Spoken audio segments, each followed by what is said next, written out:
resusitasi.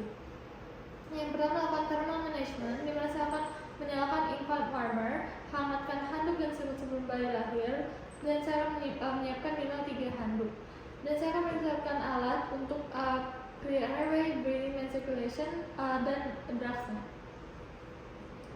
Setelah bayi lahir, saya akan menyalakan alat penghitung waktu, nilai Apgar score, dan mengevaluasi bayi. Apakah bayi prematur, bernafas irregular atau menangis lemah, dan tonus otot lemah? Apakah bayi cukup bulan? Apakah bayi bernafas atau menangis? Apakah tonus otot baik?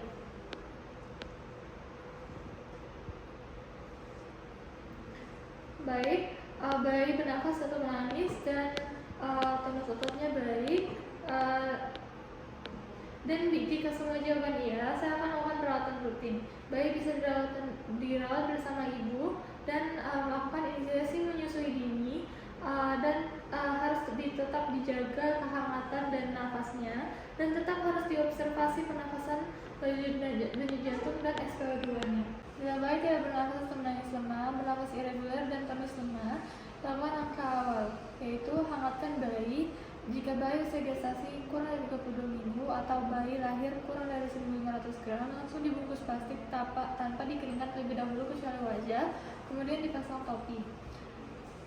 Kita harus buka jalan nafas dengan bersihkan kepala sedikit menghindu. Saya akan menggunakan kain yang dilipat untuk mengganjal bahu bayi dan membersihkan jalan nafas jika perlu. Isap sekret dari mulut kemudian di hidung. Lalu saya akan mainkan bayi dengan handuk hangat.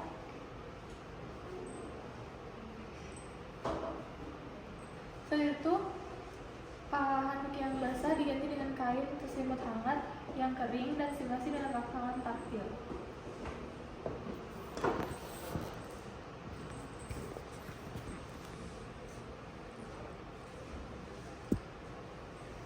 Stimulasi dengan rangsangan taktil. Baik, nah, dan saya akan memposisikan kembali. Di sini saya akan menilai usaha nafas, laju denyut jantung, dan masang monitor SpO2. Lalu kita akan melakukan VTP jika bayi itu mengap-ngap atau apnea atau laju detak jantungnya itu kurang dari 100 kali per menit. Dengan pemantauan SpO2 dan pasang monitor EKG bila ada. Di sini saya akan masang sungkup sesuai dengan ukuran bayi, menutup hidung dan mulut dengan rapat, dan memegang sungkup dengan ibu jari dan jari telunjuk, jari 3, 4, dan 5 menahan mandibula. Saya akan memompa balance sebanyak 20-30 kali selama 30 detik dengan hitungan pompa 2-3, pompa 2-3. Lalu selanjutnya kita harus melakukan VTP dan kompresi dada jika laju detak jantung bayi kurang dari 60 kali per menit. Kita harus melakukan VTP dan kompresi dada 1:3, dilakukan selama 60 detik, dan pastikan bayi sudah terintubasi atau dipasang LMA. Lalu naikkan FiO2-nya 100% dan secara simultan pasang aksi intravenous dan OGT. VTP dan kompresi dada itu dilakukan minimal 2 orang. 1 orang melakukan VTP dan 1 orang melakukan kompresi. Yang pertama kita harus tentukan lokasi kompresi dada. Kompresi dada dilakukan dengan cara salah satu, yaitu teknik ibu jari atau teknik 2 jari. Kedalaman 1/3 diameter atau posterior dada dan lakukan dengan interupsi minimal. Pada saat melepas tekanan, jari tetap melekat pada dada. Kompresi dada dilakukan bergantian dengan VTP dengan perbandingan 3:1 selama 30 detik. Jadi 45 kompresi dan 15 VTP.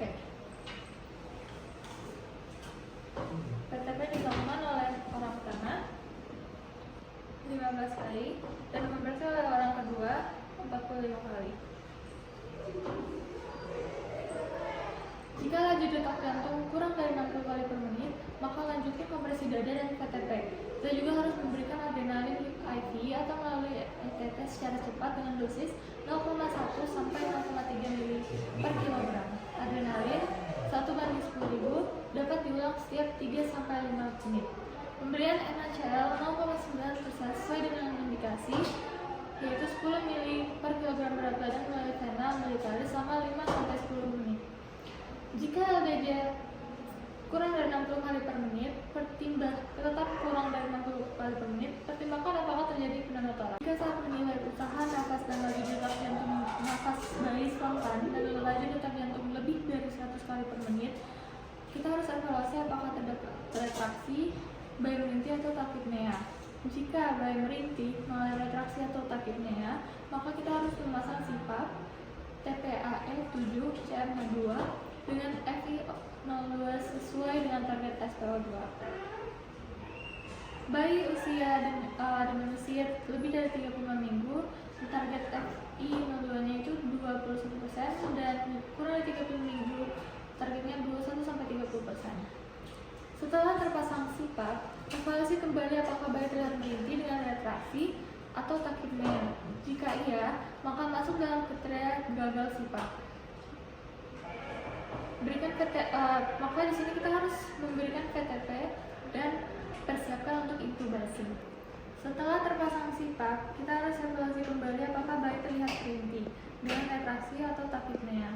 Jika tidak, maka lanjutkan ke perawatan pasca resusitasi. Jika saat menilai usaha nafas dan LDJ nafas bayi spontan dan laju detak jantung itu lebih dari 100 kali per menit, maka evaluasi apakah terdapat retraksi, bayi merintih atau takipnea. Jika tidak, kita harus evaluasi apakah terdapat cyanosis tanpa disesak nafas atau target SpO2-nya tidak tercapai. Jika iya, kita harus memberikan oksigen aliran bebas dan mempertimbangkan CPAP jika prematur. Dan bila tidak ada perbaikan, maka pertimbangkan adanya penyakit jantung kongenital. Jika tidak ada cyanosis, target SpO2 tercapai, tidak disesak nafas, maka lanjutkan perawatan bersama ibu. Selanjutnya kita harus menilai usaha nafas bayi dengan menggunakan skor Downey, di mana kita melihat perfusi nafas, retraksi, cyanosis, re-entry, dan merintih. Untuk skornya itu ada skor 4, di mana menandakan distress pernapasan ringan, kita harus memasang CPAP. Untuk skor 4-5, distress pernapasan sedang, kita harus memasang CPAP. Dan skor lebih dari 6 itu distress pernapasan berat, kita harus pertimbangkan intubasi. Lalu kita harus mempertahankan suhu pada setiap langkah resusitasi. Baik, terima kasih.